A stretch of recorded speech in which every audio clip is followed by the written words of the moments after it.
Omar Sy. Ça se voit, il a comme un air de Sénégalais en lui. Né le 20 janvier 1978 à Trappes-Yvelines, France. C'est en 2001 qu'il fera son premier pas au cinéma, dans la comédie Tour Montparnasse Infernal où il jouera le rôle d'un taxi. L'année suivante, il décroche le rôle du sergent ONU dans la comédie The Raid. Il apparaîtra également dans le film que j'aime beaucoup, Le Boulet, où il jouera le rôle d'un Malien. Il devait également apparaître dans Mission Cléopâtre, mais sa scène a été coupée au montage. Ils ont coupé la scène, mais c'est des enculés. Il faisait le rôle d'un peintre. On le verra également dans le téléfilm Si j'étais lui et dans le film d'action Samouraï.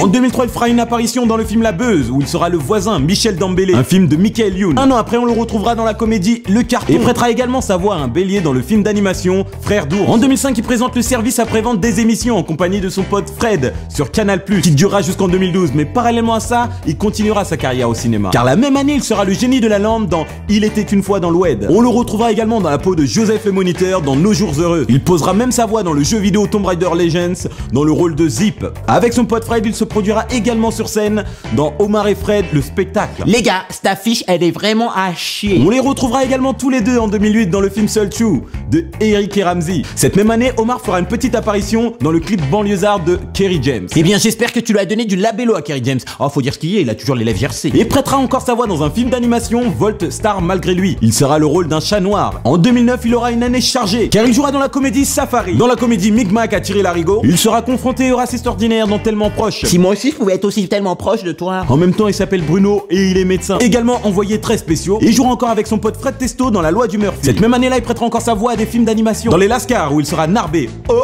oh oh. Alors, je sais pas si vous avez vu Les Lascars. Moi, j'ai grave kiffé ce film. Je vous invite à aller le voir. Il est grave kiffant. Et moi, j'ai bien rigolé. Alors, allez-y, les enfants. Hein, voilà, cordialement. Également, Asno dans Arthur et la vengeance de Malthazar. Et pour finir, dans le court-métrage Logorama. Allez le voir, il est dispo sur internet, il est mortel. En 2010, Omar et Fred sortent un clip avec leur personnage du SAV, bleu, blanc, rouge. François le français pour Fred et Doudou pour Omar. J'adore François le français et Doudou aussi. Cette même année-là, Omar participera à l'intro du DVD du spectacle de Florence Foresti, Motherfucker. Il sera également dans les comédies Le Pas Petit Pousset et Le Conte de la Frustration. Il fera également du doublage pour le dessin animé Allez raconte, où il sera le personnage de Momo et sera la voix française du rôle-titre Marmaduke. En 2011, encore du doublage, mais cette fois-ci pour une série d'animation, Fish and Chips. Il sera Fish et son pote Fred sera Chips. Cette même année-là, il apparaîtra également dans le film comédie Les Trucs. Il jouera également aux côtés de François Cluzet, qui au passage est un putain d'acteur, dans le film inspiré d'une histoire vraie, Intouchable. Il sera Driss, un jeune de banlieue, auxiliaire de vie d'un riche tétraplégique. Ce film sera au premier rang du box-office français en 2011. Ce film lui a permis de remporter le Globe de Cristal en 2012 du meilleur acteur, ainsi que le prix du meilleur acteur ex aequo avec François Cluzet au Festival international du film à Tokyo et le César du meilleur acteur en 2012. Tu as gagné tout ça? Non.